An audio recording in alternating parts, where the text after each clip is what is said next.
food does decide to come out, they're very stealth-like. They can leap up to 3 feet to catch their prey. They are desert animals, so they have a really soft hair. They blend in with the desert. But the other thing is that really close to their skin is a layer of wool, which helps them to stay warm as well, because they love the body heat. They are, aren't they? They are communal animals, so they'll stay real close with their family, but they'll also stay with the other foxes in a den. So they like community. When you say other, you mean other Fennecs or any? Other Fennecs. Okay. Other families of Fennec Foxes. They are omnivorous, so they'll eat just about anything. They love vegetation, but they love meat as well. So they get, here they have a different varieties of, we have some cat food, then they also get chicken, and some fruits.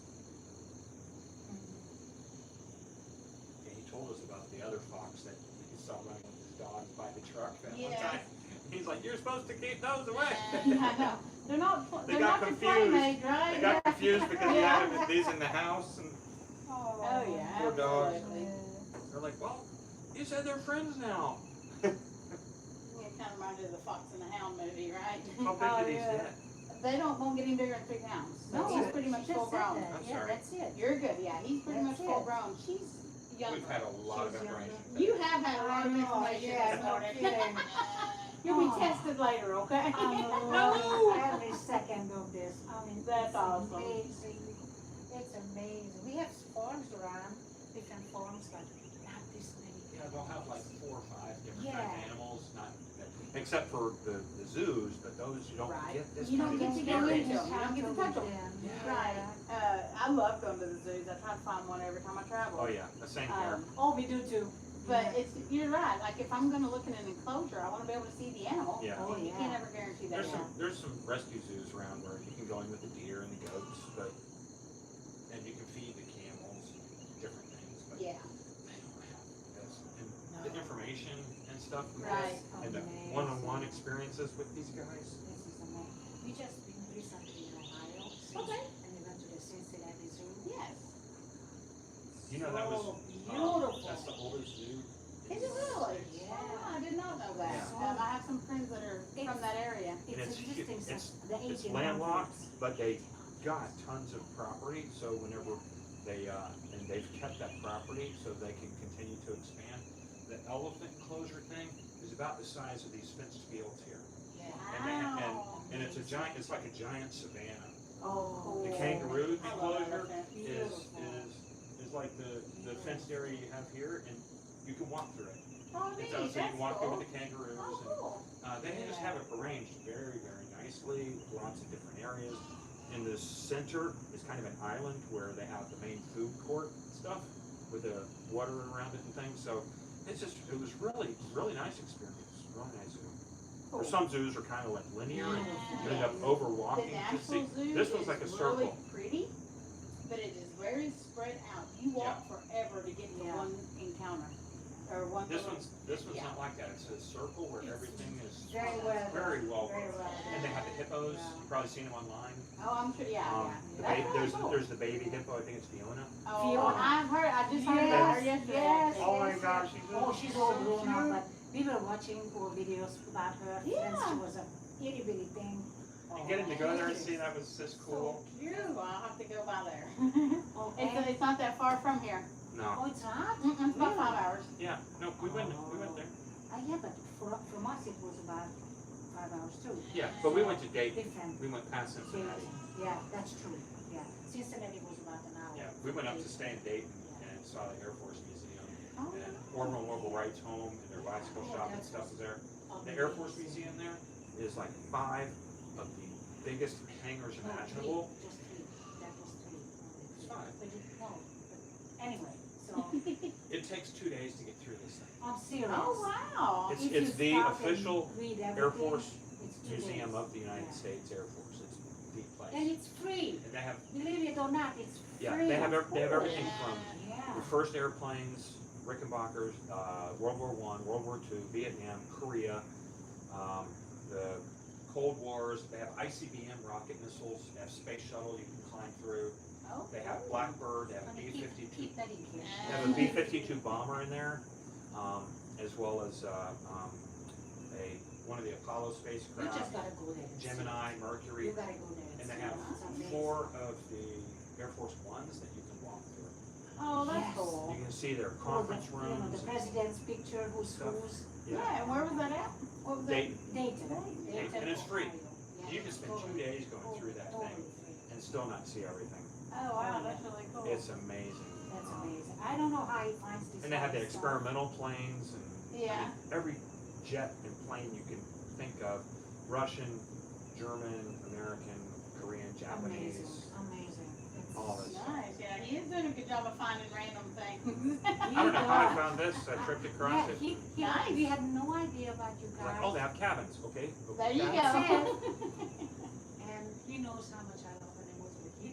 I do too. I love nature. Oh gosh, Oh, yes. cool, yeah, I'm a So, nature fan. and when you probably read about all the animals that you guys have, it was like, oh, Gotta go, he that's didn't cool. even tell me. Oh, that's an awesome He didn't, surprise. he said, you just leave. Do you trust me? I said, We're pulling up by the gate, and Yeah. she's like, "Stop the car! I want to get some pictures of the cat." You know, there's a Highlanders up. Yeah. So, I want pictures. No, I'm just gonna pull in here. I pulled in. Drove all the way to Canada. She's like, Oh, "Oh, that's that's where we're awesome. staying." That's really cool, I love surprises. know. And then we had the tours and the feedings and all the stuff this morning. She's just, That's really cool. but because of the snafu with the schedule, now she knows we're gonna feed baby kangaroos later. If I was younger, Yeah. I would end up somewhere here. Yeah. Working or doing something down there. I was a city girl, so I didn't know anything about Yeah. farms and stuff. And he grew up on farms. So when we got together, he introduced me to all this. Oh, that's cool.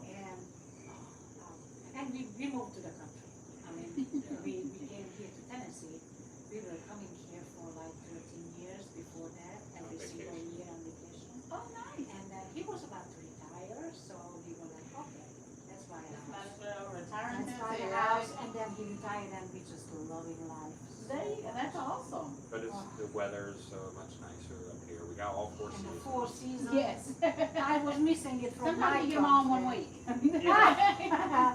Down in Which is Florida, we Yeah. lived in Florida for almost Hi. 25 years or so. Yeah.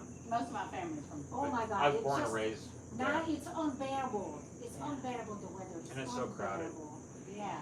So I'm from a family of 11, and all but 3 of us were born in Wow. Florida, and the last 3 were here in Tennessee. So I've been here all my Oh, life. cool. Oh, we love Tennessee. Oh yeah, Tennessee's great. That is Florida's just- cool with the oceans Oh, and yeah. beach. I love But beach. it's flat. Most I love being able to look out my amazing. back window and see rolling hills and mountains, and Yeah. not just my neighbor's roof. Yeah. You know? Yeah. Kind of Florida, that's all you see. Yeah, all the way just across. big Nothing. fences and nothing else but The roots. ocean's cool and beautiful, but the lakes and the rivers and stuff up here is just The nature. amazing. It's a lot more bearable. Oh gosh, For sure. yeah. I Yeah, think he fell asleep. somebody's He getting. probably will. He loves to be petted, so he's Oh, they're so, just like so is cats. so is she. She didn't move. She's doing really well. Oh, They're just wow. like cats. They run around the house like a cat. They Yeah. throw toys. They play. They'll even hang out with their big boy. They got a big dog named Jax. And We he met loves him. to just lay on Jax. Oh yeah, Jax.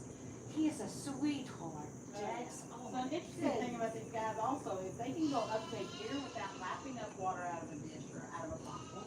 They don't require that much water. The kidneys are designed so that they can withstand, and that's what helps with the desert. Yeah. And so they get a lot of their moisture from the vegetation that they eat. Now, obviously, here these guys have water every day. Of course. Yeah. Yeah. And food every day. Yeah. Yeah, animals are amazing. You're just The way their the bodies. cutest little thing. When I was in the Army, I had a pet python. Oh, wow. That was the best pet for someone in the military because I'd be gone for weeks at training. And what I would do is put him in his tank and just turn off the heat rock and he'd hibernate. Oh, there So you he go. didn't need to eat, drink, nothing. He would just sleep the whole time I was gone. I'd come back and turn the rock on. The next day he's awake, he's getting a little hungry, and I'd go get some rats or mice or something to feed him. And then everybody would go over like a football game and we'd all sit there and watch him feed him. He was sleeping with it. Oh, And, now. but I would leave the tank open when I'm in the room, and he would just crawl around. Sometimes he'd sleep in bed with me. Sometimes I'd find him in my How big did boots. he ever get? He got about 4 feet. And then Wasn't big yet. and then I moved, and we were moving in together, and she said no snake, so I sold him. I said, to a I'm friend of sorry, mine. it's But he was about me or 4 him. feet. Yeah. But I would take him out. I would take him out of the apartment. But anytime someone came in my room, they'd Yeah. knock on the door and they'd crack it open. Where's the snake? Make sure he's Yeah. eyes. Because one time a guy was sitting. This is a big guy, like 6'6", you know, really big, tough infantry dude. And he's sitting there drinking his beer. We're watching a movie, and the snake crawled up between his legs, and he was like, ah, like a girl, Turned and he into a just girl real quick. right out of the room. So every time he comes in, he's like, "Where's the snake?" Yeah. It's I so have a daughter funny. that is terrified of snakes. Yeah. She Yeah. can't even handle seeing a picture. At Oh. college, she has labs with biology, and you walk by, and of course they have all these things in Yeah. glasses Right. and molds, and She she was. couldn't even take a picture for me to show me because it just terrified her. Oh. Wow. She can't even handle looking at it. Did she have a bad experience? Never had one. They Even were with just lizards, something. she's terrified of lizards too. When she Yeah. was 3, a lizard had gotten in the daycare, and she took off running. She wouldn't go back into that daycare. Wow. Over one of those little blue lizards, like it was Yeah, crazy. she's got some phobia. I think. Yeah, she does, Yeah. and she has no desire for snakes, that's for sure. Down in Central Florida, we lived in Ocala for a while, which is close to Silver Springs. Yeah, yeah. There I used to always be stop in Ocala. used to be Ross Allen's reptile park was there, and his home was actually next door to us. So my mom had to deal with me and my brother coming home all the time with baby alligators, snakes. Oh my goodness. I'd go to show and tell and this is a 7, 8-year-old kid going to school, show and tell. This is rattlesnake venom that I milked yesterday. Oh my You gosh, know? yeah. Because we hang out with him next door, so I used to the chase snakes and gators and all that snakes stuff turtles was and totally, stuff from my dad all the time. totally You did? normal. Oh yeah, growing up, I'd bring them home to him all the time. And we'd be like, Mom, give me gators. No. We have a little baby gator in the bathtub. She's come home. Oh wow. And it's like, no, you can't keep it. Can't keep a gator. Those are not house pets. You guys. These guys make really good house pets. So chill. Oh my goodness, you're just so chill. Since I saw the mini squirrel, Uh huh. I so want one. You get one of those, we sell them. I know. I'm trying to talk him into one. But he doesn't think I'm going to speak. It's so adorable. Well, we can keep it with us, and it doesn't even count as a pet. We have a- we have a- Oh yeah.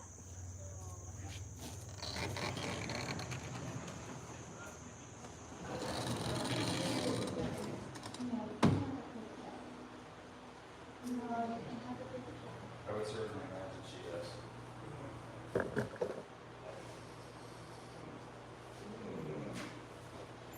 All right, so baby kangaroos. Are you guys doing balls later tonight? Okay.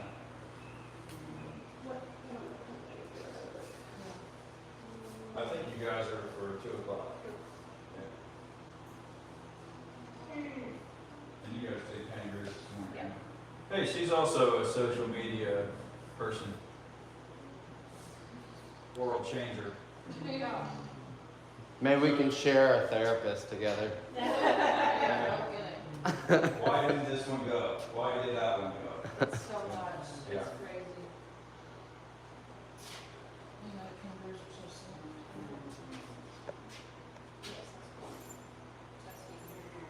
Yeah, so the kangaroos here. The kangaroos have a super unusual method of reproduction, gestation, the whole nine. A kangaroo continually makes a chemical similar to pitocin, which is what you give to a human female to induce labor. The female kangaroo makes it all of the time unless it is malnourished or dehydrated. A female kangaroo is designed to birth as many babies as they can nourish and no more. So if she is malnourished or dehydrated, she shuts off the production of pitocin, so she will not birth a baby that she cannot nourish. But beyond that, she makes pitocin all of the time. The gestation for a kangaroo is 33 days, fertilization to birth.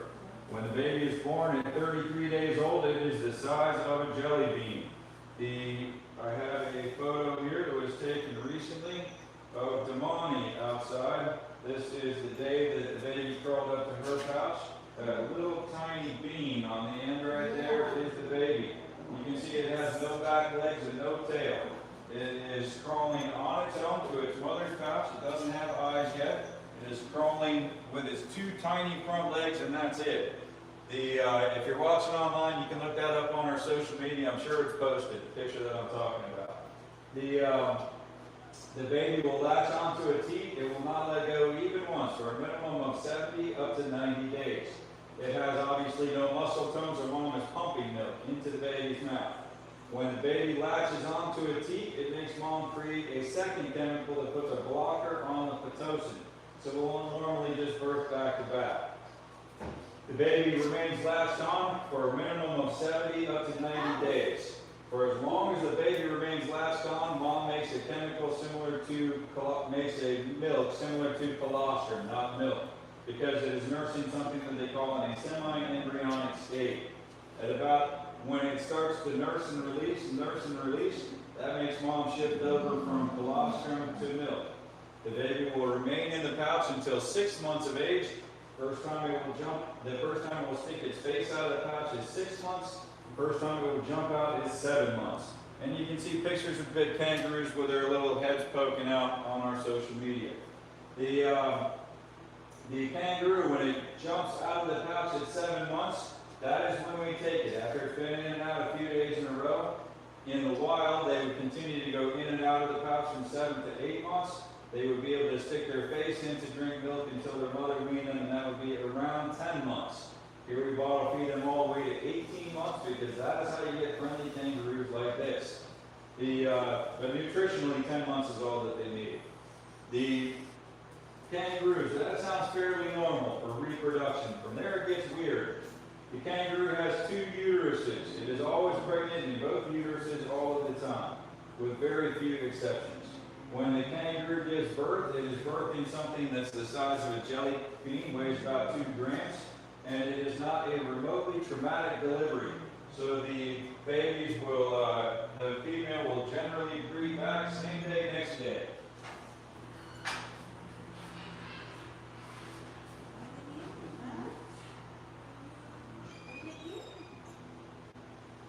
Take a little food, feed them out of your hand.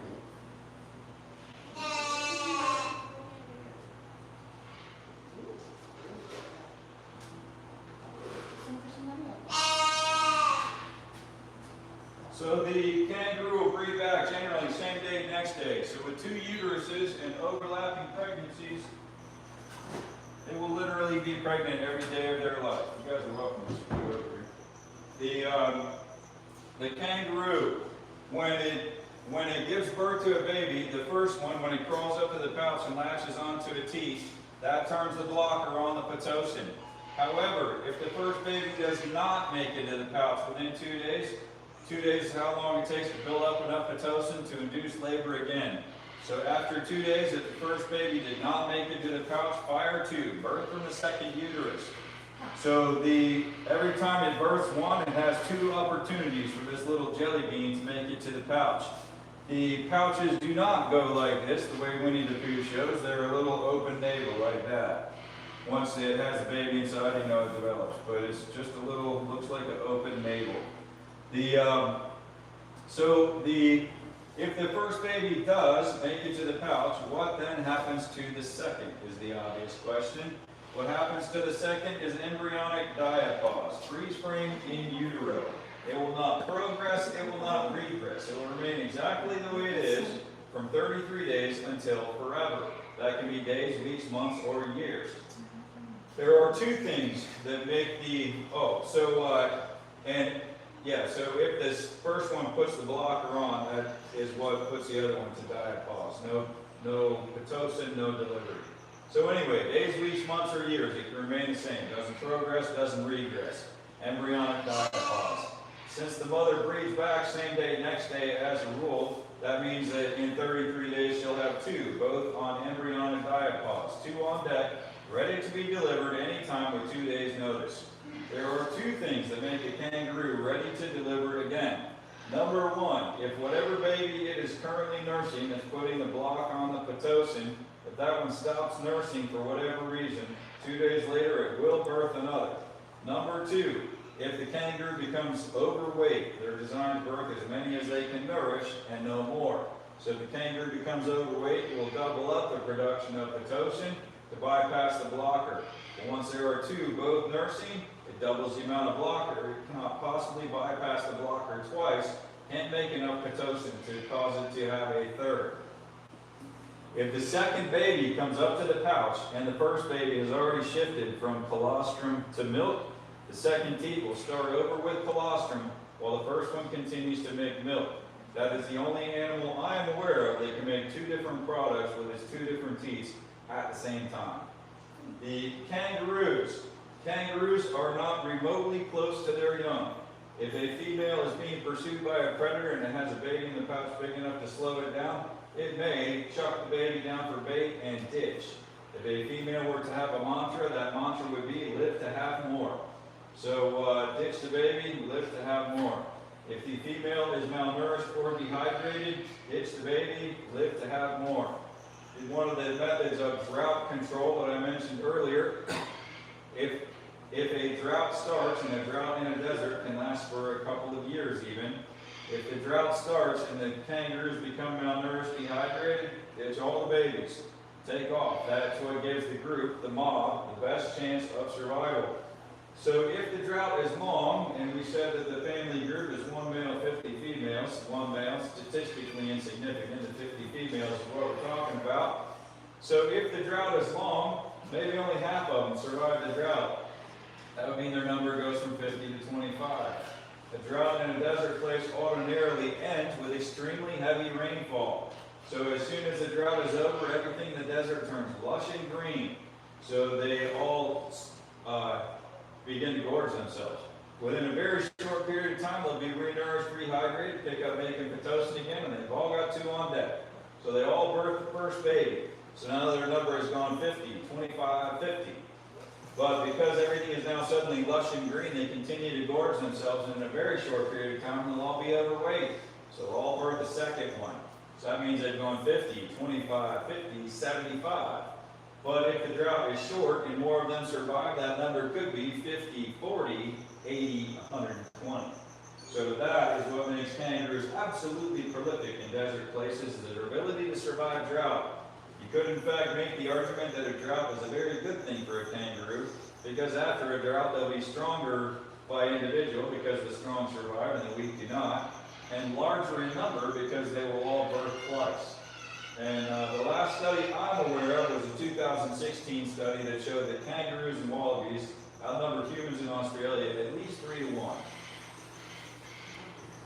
There are a lot of them.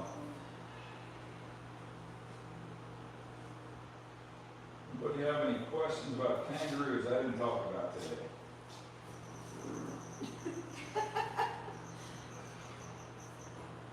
There's a lot to know about kangaroos, huh? I've never been close enough to them to realize that they're back. They don't really have paws on their back feet. Yeah, they do have 5 toes on each foot, but the front feet, it looks like basically an otter paw. Yeah. The 5 are approximately equally sized fingers with a leather pad that covers the whole thing. Their back feet, though, they've got the one huge giant toe in the middle, and see they've got 2 teeny tiny ones on the inside, 2 even tinier ones on the outside. You have to get down and dig into their fur to find the 2 on the outside. But they do have 5 on each foot. But it's not a typical paw. No, not at all. You think of. When they're walking, you would call them a pentaped, which means 5-footed.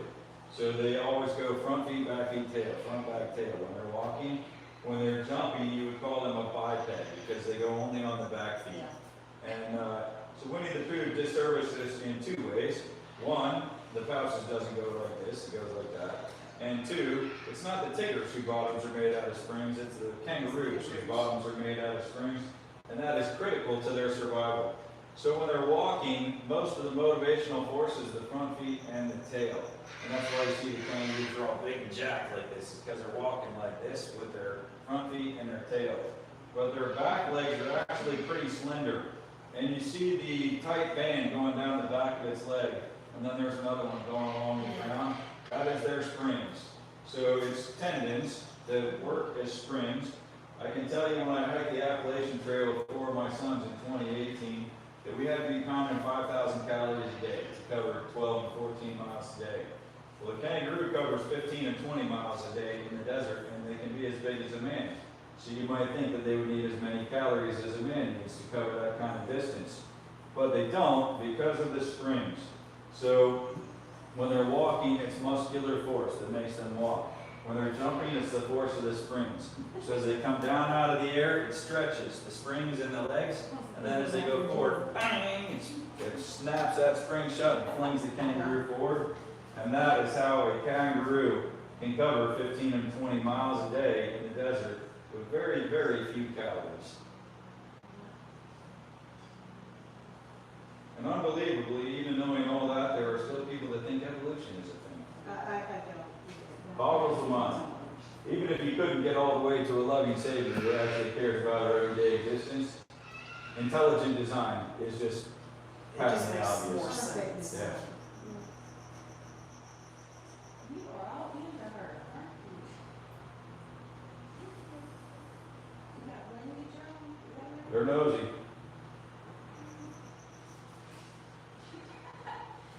Are you the boss? He is the boss. He's the man.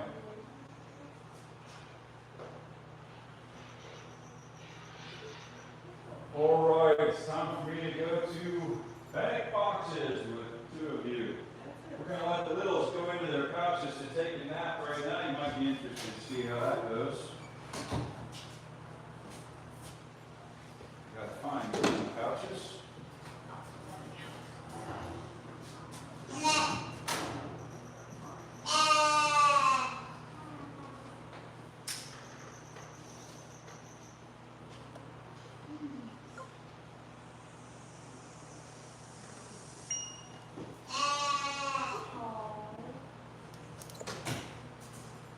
Where's sweetheart? There you go. She knows what that is. Oh yeah. Nap time. We all love that. Oh, yeah. Come on, baby.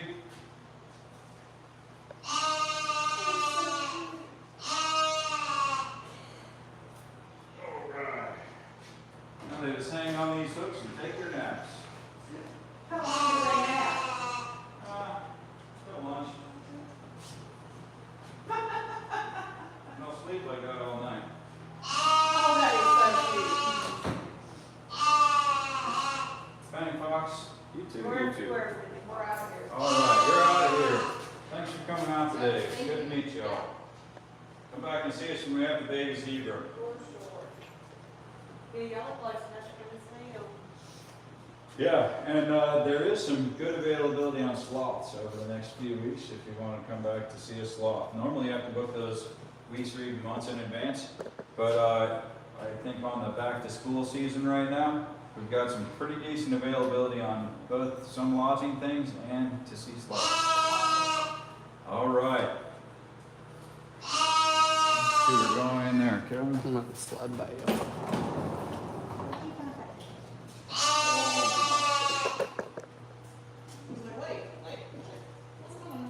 We gotta weigh all of these.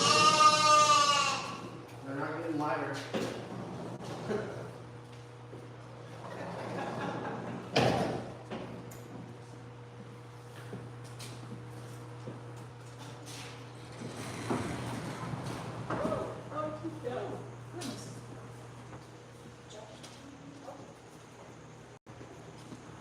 Hey, Tatum. Hey, Tatum. I have a box right behind you.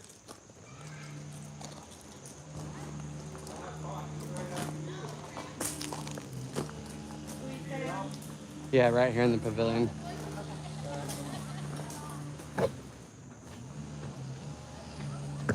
Sometimes between the saw and everything, it's a little hard to hear. Where y'all from? Near Boone, North Carolina. Oh yeah. Beautiful up there. Between Boone and Hickory. Yeah. We're right at the bottom of the mountain. I lived in nowhere near there, but Hendersonville for a little bit. Yep. I actually named my little girl Emerald because I moved there for the Green River. Oh, Oh, really? yeah. And we had moved after Helene came through, but my sister was living in downtown Asheville. Oh, So she yeah. got some of the worst. And like I went there and I was like, what? I was like, how is there no power? How is Yep. there no water? It took forever to get power and everything back to Yeah. there. And she was leaving the day we got there, but when we showed up, we were like delivering MRE meals to like senior citizens downtown. I was like, how did they not have food? Yeah. Yeah, I was blown away. It was Yeah. very traumatic. We were just on the edge of it. Didn't have power for about a week or so. Yeah. And And my son, he went almost a month. yeah. I only went 2 days. So everybody used my house as the shower dome. Yeah. I was like 4 days without power. I was only like 3 days without cable. And then I had no internet. I had no signal. Yeah, no signal, no internet, no nothing for probably 2 weeks or They, so. they didn't have water for 3 or 4 months. Yeah. I just can't. I was imagine. like, what? There's plain water. Yeah. I was like, I guess that means everybody with the left Asheville. Yeah. A lot of them were down in our area. I was like, cause they usually aren't too happy. Yeah, a lot of them came down towards us.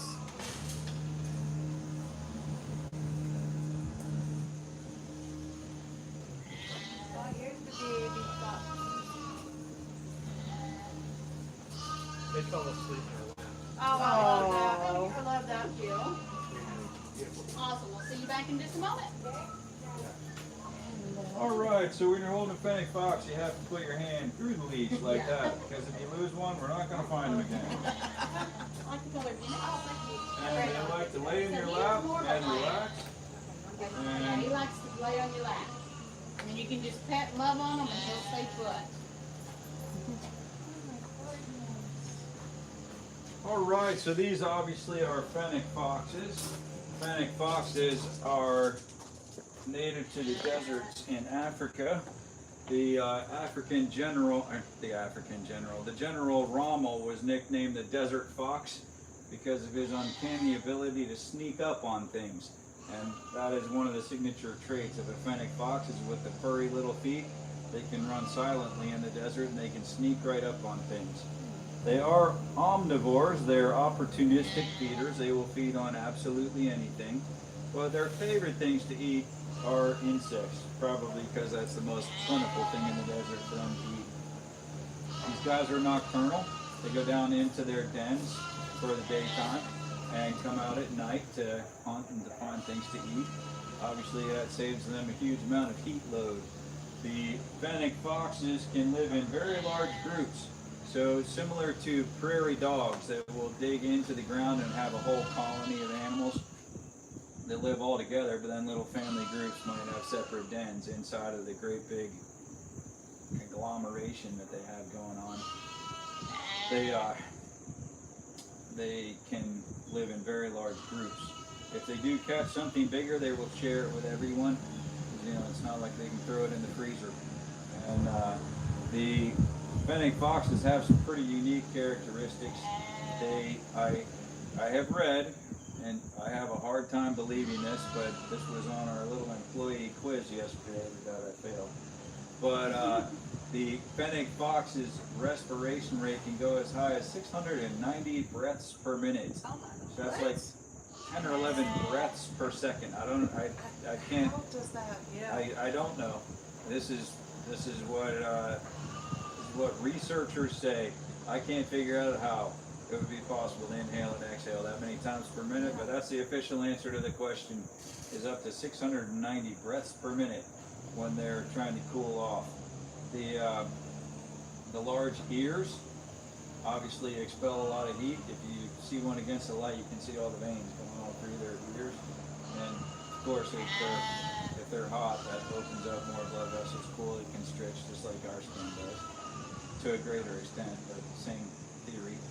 And they have one heat cycle per year. The heat cycle only lasts for 1 to 2 days, possibly only hours. And they will give birth to a litter of 2 to 5 pups or kits. The female is called a vixen. The male can be called a fox or a.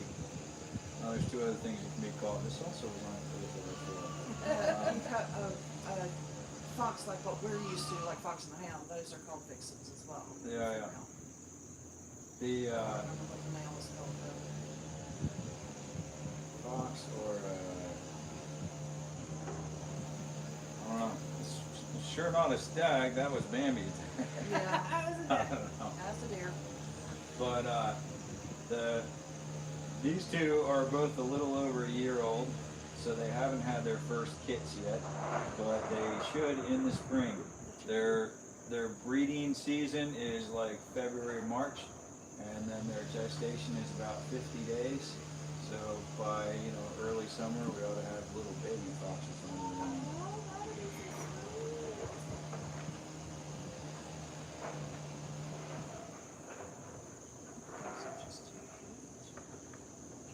So my kind of animal, just chilling.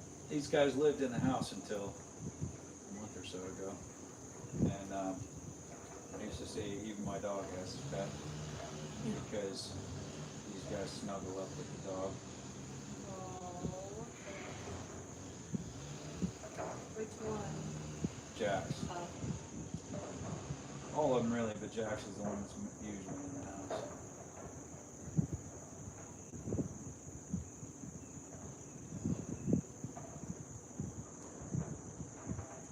Jack seems big for a golden retriever.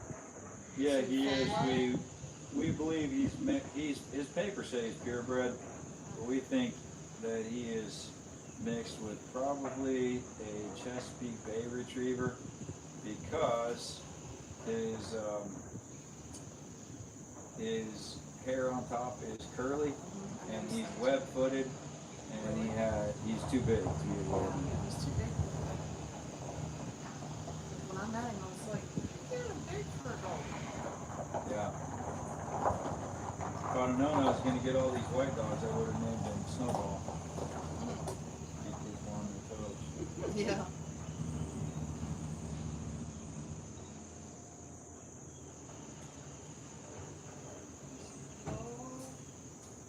Is that Veronica and Georgie? Georgie up here.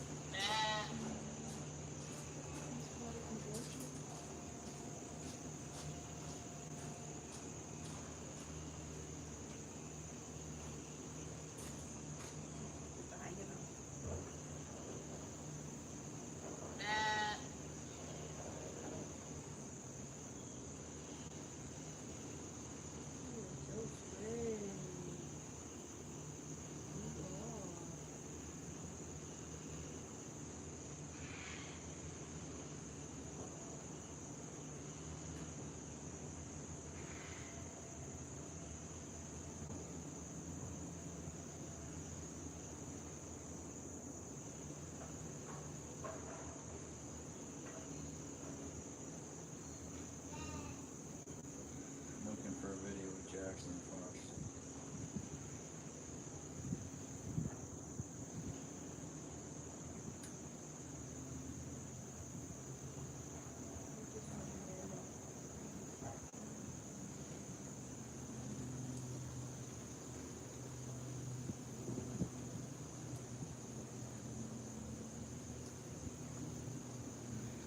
Did you get these when they were fairly young? Yeah.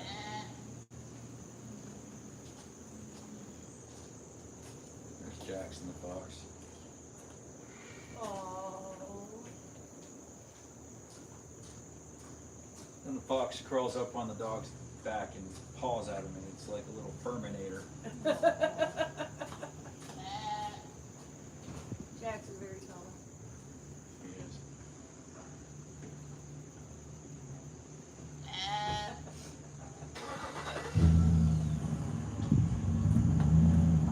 There's the reverse angle.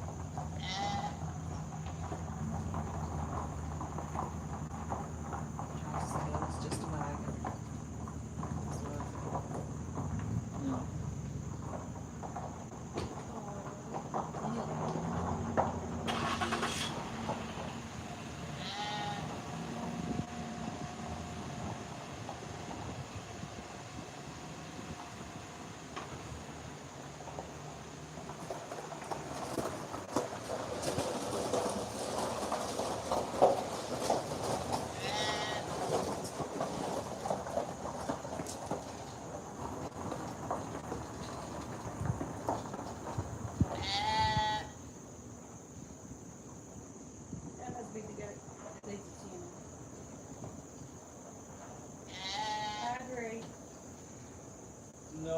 is Shoat.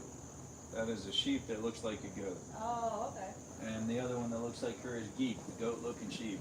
That is a black belly sheep, which is a hair sheep. So normally when you think of sheep, you're thinking of wool sheep like black sheep or like, you know, counted sheep. And those are wool sheep. Those two are hair sheep. And so when my son first brought that sheep home, he's like, Dad, I got this cool sheep. And I'm like, son, they saw you coming. That is a goat. And he says, no, Dad, I promise it's a sheep. I said, I believe they promised you it's a sheep. But I've seen a lot of sheep. I'm not even sheep. And so he says, I bet you $1,000 it's a sheep. And then he had my attention, but not my $1,000. And so he showed it to me, looked it up. That is a black belly sheep, which is a hair sheep. So then one of the other employees looked up what is the final difference between a sheep and a goat. A sheep's tail goes down and a goat's tail goes up. That is the difference. Oh, really? I always thought the sheep were bigger and There's a bunch of kinds of sheep and there's a bunch of kinds of goats. I guess, I mean, if you're thinking of a boar goat, that's a pretty big animal. There's a thing called a Komori goat that is, you know, this tall and has big flop ears like a basset hound. I'd like to get one of those Komori goats just because they're weird. Yeah, they're odd. Very odd.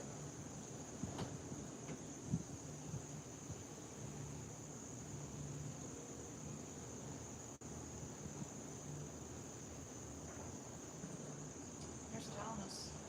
We kept looking for Thomas when we were cooking our hot dogs last night. I'm surprised he didn't come. Yeah, they didn't know. Yeah, we were warned. And we kept an eye out for him and he had a good show.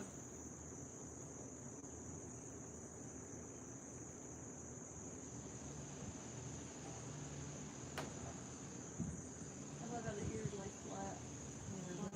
Just relax. And it's funny because they run so hard when you go to catch them.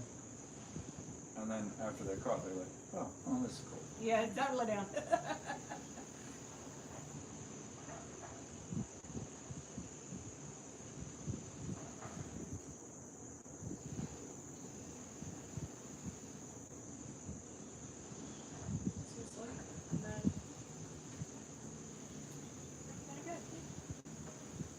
Head seems to be just lolling.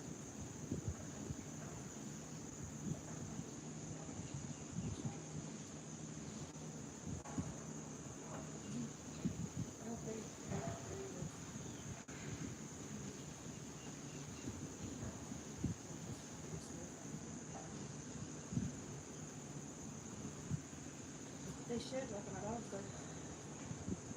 Yeah, that's true.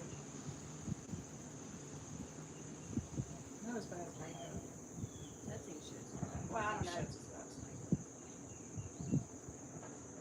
The white ones you've got, they shed bad. I've got a white Alaskan husky, so he sheds very bad. Yeah, But yours shed really bad too. they do. The Great Pyrenees have an undercoat and a top coat. And the Pyrenees look like they're bigger than Jacks, but Jacks outweighs the Pyrenees by 15 to 20 pounds. The Pyrenees, the female is around 90, and the males are around 100. And now there are people that breed them to be much bigger, but mine are here to be working dogs. Yeah. And the best way to get a livestock guard dog is to get one that is at least 6 months old and raised by livestock guard dog parents around livestock, preferably the same stock that you have, so they come in knowing what's up. And I used to raise livestock guard dogs, and I'd sell them only for like $300 just so people could have livestock guard dogs. But the way that they learn is by making mistakes. And when they make mistakes, it means something has just ended. And the parents viciously correct the pups, and then they're like, oh, okay, so we don't eliminate those ones.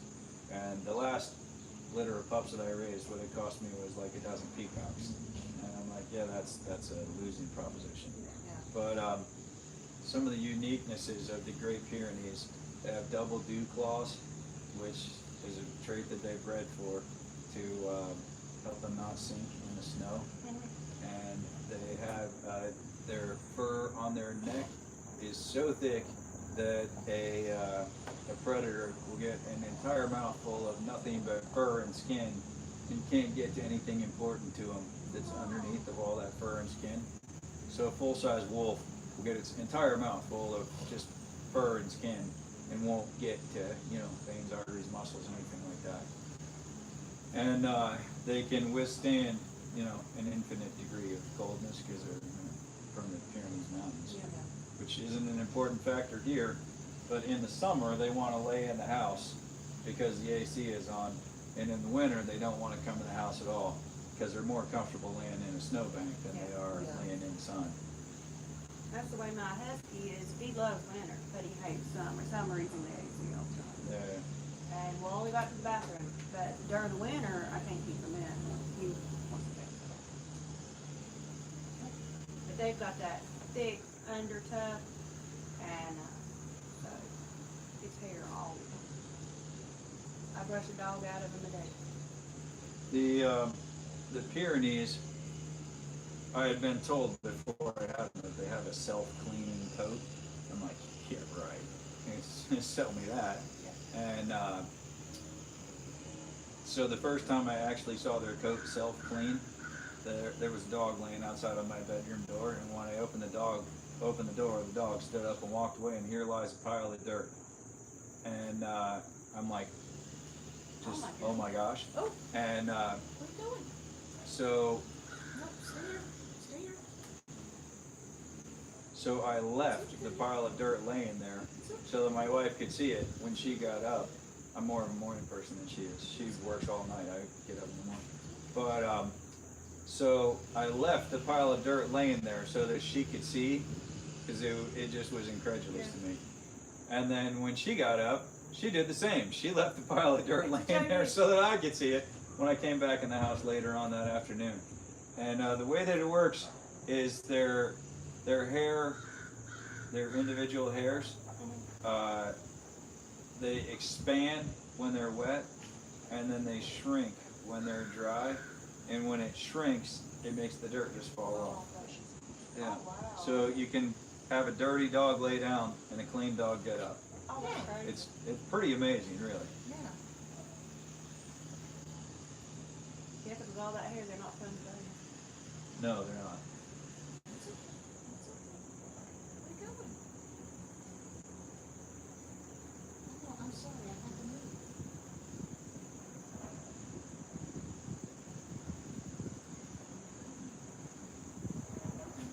She may need to go potty. Let me walk her in the grass for a second.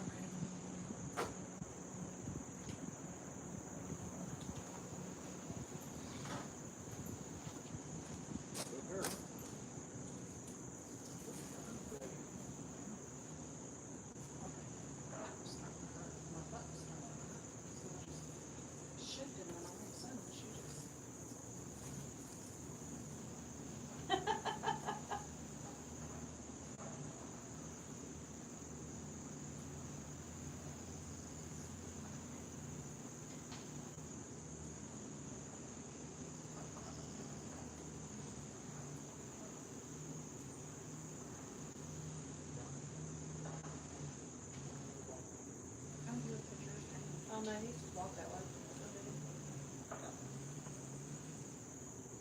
Yeah, I just let him go right now.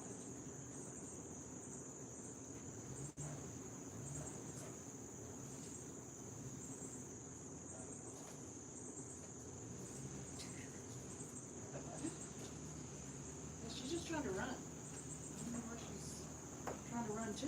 She's just trying to run.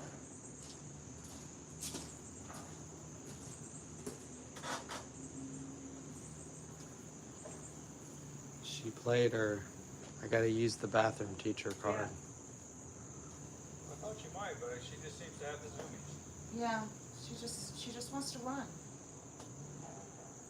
Just all of a sudden.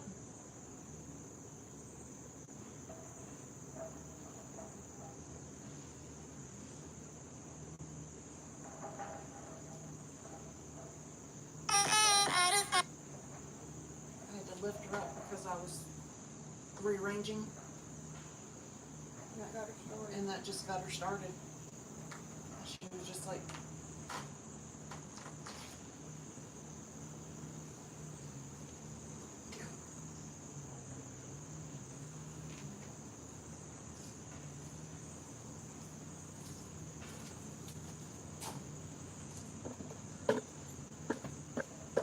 to have the Zoom. Just got this rose. Just got this rose. So what do you guys do? I'm a nurse. What kind? Right now I do, like, age home, Alzheimer's, dementia. Before that I was at New York. I work in an ER. But I like elder care, I've always I was talking to someone yesterday who was a nurse. That was her. That loved. that And I was did you? with the Yeah. horses. Oh, yeah, Horseback okay, ride. all right. I was like, wow, that's the exact same thing I heard yesterday. But memory's a funny thing. I guess I'm Oh, yeah, probably don't worry the about old it. timers. Yeah, I love it. I love taking care of them. That way I have sick patients and you get to know them and like I know their favorite treats and things like that. And I bring it to them and they love it. See, I like the ER because it's never the same thing twice. Yeah. I just got to see everything I wanted to see, and ER has gotten where it's just an abuse system. So It it's is. mostly just for drug addicts and people who come in for certain things like Sore pregnancy throat. test or flu Stub test toe. or. I like real trauma, and I've been to a couple places. Like I did a contract out in Fayetteville, North Carolina. Now that's a lot of traumas. I got to see a lot of gunshots, stabbings, things like that. But where you going? Don't get to see any of that where I live. So. We okay? What? Are we okay? Yeah. I was nodding because I did my clinicals at Grady.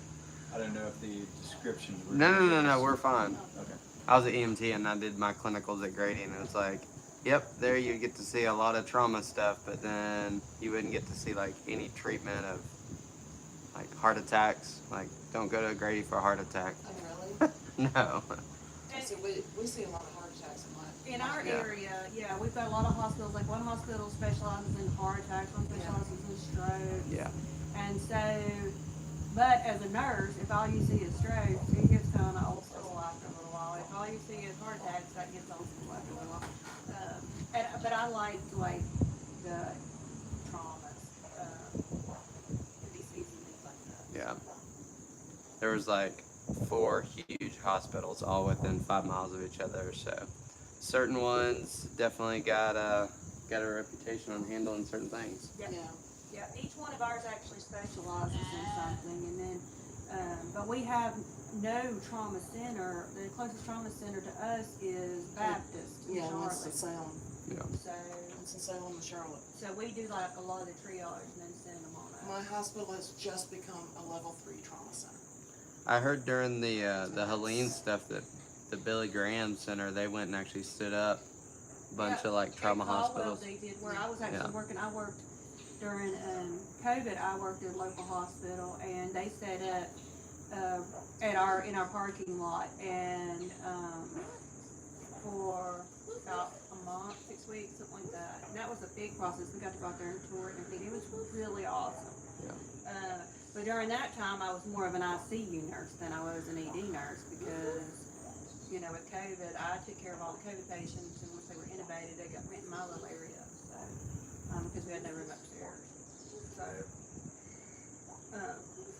My daughter was the charge nurse of the COVID unit at Oklahoma City, and she said that the news would be outside screaming about how there's not an open bed anywhere in the state, and they're inside with 3 patients, and the nurses are all getting laid off and Yeah. having to travel because there wasn't anything to do, but they were under orders that if they conveyed that, they'd lose their job. we were on strict, lip shut. We could not say that there was plenty of events, which there was plenty of events. Nobody was going without. You know, that, most people were doing very well with it. You know, we seen that it was true. It was the ones who already had immunocompromised, Yeah. already had significant like diabetes, cardiovascular problems, things like that didn't do well. Those that already had weight or breathing problems, they didn't do well, but they're not going to do well with the common cold either. Yeah. They don't do well with anything.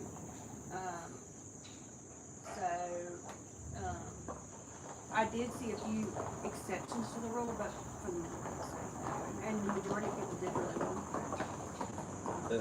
My neighbor across the street, his son was diagnosed with brain cancer, short term. And they admitted him at a nearby major place and said no visitors because of COVID. And so my neighbor, who's, 90 and you're not going to tell him what to do, went up there and drove around until he found that if you went in, if you drove up to the exit to the parking garage, the thing would go up and we drive in through the exit. And he says there weren't 10 cars in the entire parking garage. And then he got into the hospital and his son was like the only person on the wing. And then he was outside screaming about they're overrun with people. Now, And that was Bobby Bishop across the street. Yeah. And now we and did stay full. We didn't have why any- does it make sense that the patient can't have a cell phone, right? I mean, Yeah, just- they would not allow them to have their cell phones. And many people died alone, but our beds were full, and sometimes we were shipping them out, but it wasn't like, there wasn't like 20 people we needed to admit. It would be one person that we needed a bed for. And we had units that we had to close down because there wasn't enough staff. But otherwise, we would have had the beds. It was just a staffing problem. But yeah, a lot of what they said about COVID was nowhere near the way they portrayed it. Me, even in healthcare, I never would have got the COVID vaccination if they hadn't threatened me with my job. And I was getting ready to start traveling, so I knew I was going to have it. Otherwise, I'd have never gotten one to begin with. But it wasn't all that the media was saying. I was sitting here, and my husband at the time would say, "Is this really the way it is?" No, it's not really like that. It's not. But we would take people's phones away. They weren't allowed to do any video in the area to show that we had plenty of PPE, that we had plenty of stuff. The hospital went on hush hush, and I think that the no visitor, even though they said it was for the spread, was more of to keep control of the information going out. Yeah. That's exactly what it was. And I don't know how much y'all know that. At that time, that 2-year span, 2020 to 2022, anybody that passed in the hospital, it was written on their death certificate that they died from COVID. Oh yeah, Even if car they got- accident. Even if they died Yeah. from cancer. You got it more said COVID money. Because the hospital then got a kickback for more money, the more COVID cases they Yeah. had. Yeah. So they would write somebody off as COVID, and we hadn't even tested to see if they had COVID. They just passed in our ER, and it got right off as COVID. So Yes, they did have a gunshot wound. Yes, they Yep. ran out of fluid in their body, but COVID. or they were 102 years old and had only took 2 breaths in the last hour at the nursing home, but they died of COVID in the ER. I was living in Chattanooga We then, must not be on TikTok. and we're on the other account, so. I was gonna say we were. You're gonna have to obviously cut all shut this down. And I was like, I don't care. And first, when it was like, okay, yeah, don't be around people, I was like, okay, I got that. Then it was like, well, you can go to Walmart and Home Depot. Okay, I got that. But now you can't be on the river walk and you can't be on the nature trails. Yeah. I was like, It makes no sense. Nope. whatsoever. With peace all out. this I'm going air- camping. See y'all. I was like, that's not logical. Make no sense And in whatsoever. healthcare, anybody that took the time to really think, okay, mask. Okay, I can understand the surgical mask. But all them cloth masks, if you look under a microscope They at don't cotton, do nothing. it's got huge holes. Everything is passing through that. There's no way, I don't care how many layers you put, that it's gonna stop even the cold or the flu. Well, once you were eating though, there was a magical barrier that went Yeah. up that surrounded As long as you everything. were We talked eating and about that. drinking, When they were You- starting You had to to. walk into the restaurant with a mask, but as soon as you sat down, you could take it off. The, It was just the a magical funniest thing I ever saw, my daughter was taking swim lessons, and the instructors had like the clear welding mats teaching swim lessons, and I'm like, what do you think that's stopping? It Just the splash in your face, I Yeah. guess. My kids were in wrestling, and now they're gonna crawl all over each other for 9 minutes, but they're not allowed to shake hands at the start of the Yeah. match. That makes Come no on, sense. man. some of it was ridiculous, and it just proved how much American people would bow down to Yeah. whatever was told, because Yeah. if they had stopped So and thought media. logically, it doesn't make any sense. The cloth mask I found hilarious. That to me, that was just the funniest thing in the world. Because even surgical masks, don't stop like the basic cold. and No. stuff. That's the reason they have to wear the N95. Well, and nurses have the most extreme immune system known to man. Yeah. I mean, diseases run from nurses. I didn't get COVID.